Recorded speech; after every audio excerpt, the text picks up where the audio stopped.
Thank you very much, and good afternoon, General President Schaetberger. Thank you for that kind introduction. Thanks for having me. Secretary Treasurer Ed Kelly, thank you. Great to see you. The IAFF staff, thank you for your work in organizing this event and inviting me to be with you. And thanks to all of you, especially my friends from Pennsylvania, for all the work you do to keep us safe. You know, I grew up in a union household. My dad worked for the electric company that served southern New England, which is where I was born and raised. And his job was to climb down the manhole into that little space and pull an electric cable through a conduit and splice it to another cable and bring electric power to new developments or repair something that was broken. And, you know, I learned from him the dignity of all work, especially hard physical work. You know, the winters get real cold in New England, summers get real hot, and he was outside every day. And, you know, that was a good lesson for me to learn. When I think of firefighters, I think of the very intense physical work that you are called on to do on a regular basis. But what's different is, in addition to intense physical work, you have very, very serious safety risks. It's a very dangerous job, and you all know that because you live it every day.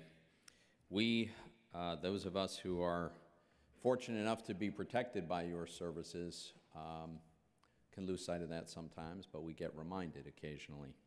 This morning was one such moment of reminder.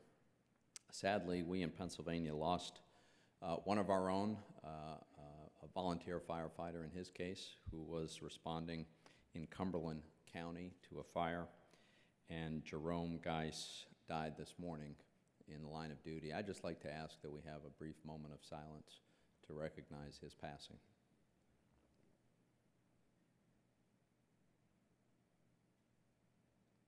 Thank you.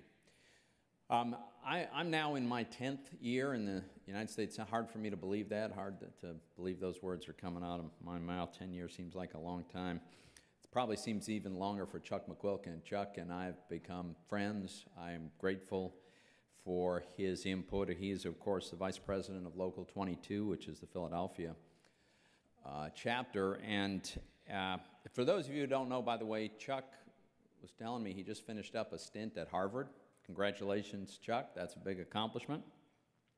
But when you think back on that, remember the advice that Robert Frost gave to John F. Kennedy when he became president. He said to JFK, and I quote, "Just remember to be more Irish than Harvard." So I'll give you that bit of advice. Also, right? I also appreciate my ability to work and develop a relationship with Local 22 President Michael Bresnan. We got together just a few months back to kind of go over, as we periodically do, the issues that are important to him and to you guys. I appreciate those opportunities to kind of catch up on things. The last time we met was in the midst of the effort to extend the September 11th Victim Compensation Fund. You folks know very well that a few years earlier, Congress, and I was happy to support Congress extending the fund and providing additional money for it, but unfortunately, as it turned out, it was not enough money. It was not enough to cover all the claims. I remember at that meeting discussing with Walt Faber, and Walt, I've gotten to know Walt over the years as well. I think he's here today. He brought this legislation up and kind of lent a personal touch. Walt was one of many firefighters who responded to the call on September 11th, knowing that they were going to a very dangerous environment, knowing that they wouldn't know for sure how dangerous it would be and what would come of that. As it happened, Walt, like many of the men and women who responded to that tragedy, developed health issues in the years that followed, and Walt shared with me the importance to him personally and his family and his brothers, firefighters throughout the region, especially who responded to that call. So I supported making the program permanent, providing the funding before I heard from Walt, but it was that human touch that Walt was able to convey, and it underscored how important that was. I am very pleased that we were able to finally fix that and support the permanent extension, provide the certainty to the men and women who were first responders on that day at that time. It's a fitting tribute to all who risked so much, including those who gave their lives fighting for all of us at that time. Beyond the September 11th Victims Compensation Fund, we've made progress in a number of areas, but there's more work that needs to be done. What I tend to try to concentrate on are security issues. Security at work, but also security at home for families, and that, in my mind, very much includes financial security. As regarding security at work, we've had a great track record in my office of being able to support the grant applications for fire departments across the Commonwealth. And since I've been in the Senate, that's yielded over $35 million in federal grants to Pennsylvania fire departments. And these applications generally have, I think, enhanced the security and the safety of the firefighters. It's self-contained breathing apparatuses, it's radio systems, it's sometimes even new engines and ambulances. I'm going to continue to support the Safer and Assistance to Firefighters grant programs.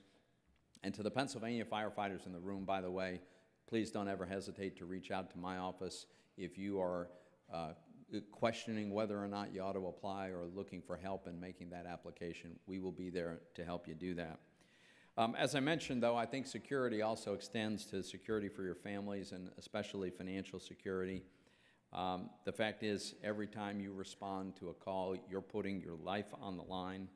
Congress has an obligation, I think, to recognize that bravery, that sacrifice, and codify policies that are helpful. We've had a few victories in this area. One of the more recent victories is the Firefighter Cancer Registry Act.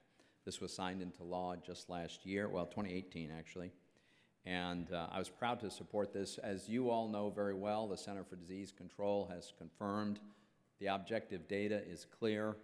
Firefighters have a higher risk of developing cancer and a higher risk of dying of cancer than the general U.S. population does. And so it just made sense that we would require a voluntary registry that the CDC would operate to make sure we're collecting data on the incidence of cancer that's occurring among firefighters. This is how we will learn exactly what's happening, where it's happening, to whom, how severe, and can figure out what the best response is. So I'm happy to report that enrollment of firefighters in this registry is expected to begin this year. That's progress. But also, when a firefighter does fall in the line of duty, I think we need to be there to help. Senator Casey is my colleague, my counterpart from Pennsylvania, and he and I have fought for years to get the Children of Fallen Heroes Scholarship Act enacted into law. And what this does is it provides that children of firefighters who are killed in the line of duty, if they qualify for Pell Grants to help them pay for college for those kids, they will automatically get the maximum permissible Pell Grant. That bill was signed into law in 2018 after a several-year-long fight. But there's another financial security issue that I feel very strongly about, and that is fixing what is unfair about Social Security for our firefighters and our police officers. Under the current rules, and you guys know this very, very well, you and your families are not treated fairly. That's the reality of today's Social Security. Firefighters, it's not unusual for firefighters to take on a private sector job after they've retired from firefighting. And when you do that, of course, you're paying into Social Security taxes, but because of the windfall elimination provision and the government pension offset, you and your families don't get the same benefit for the dollars that you contribute to that fund that someone who contributes the exact same number of dollars but hadn't previously been a firefighter or a police officer gets. That's not fair. That's not right. And that's why I've introduced the Social Security Fairness for Firefighters and Police Officers Act.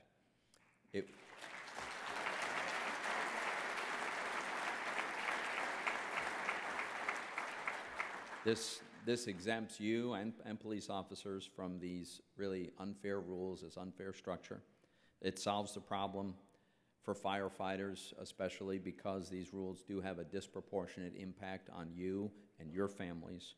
And we need to change this as a matter of fairness and equity. I'm not going to make any false promises. This is not going to be easy. It's not going to happen this week or next week.